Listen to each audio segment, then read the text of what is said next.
In today's video, we'll be looking at the troubleshoot settings in Windows 10, and we can get these up by searching trouble or troubleshoot settings in the Windows search bar.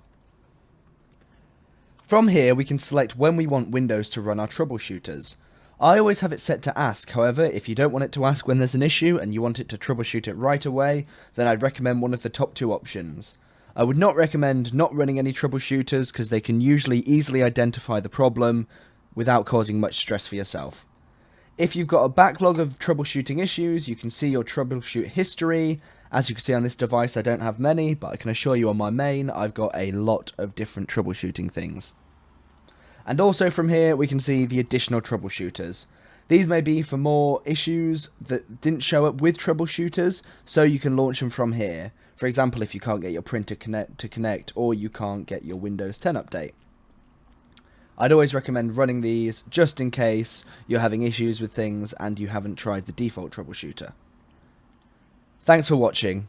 Visit Kazzicom.com for more information on Windows 10, Office 365, cloud solutions and many more services.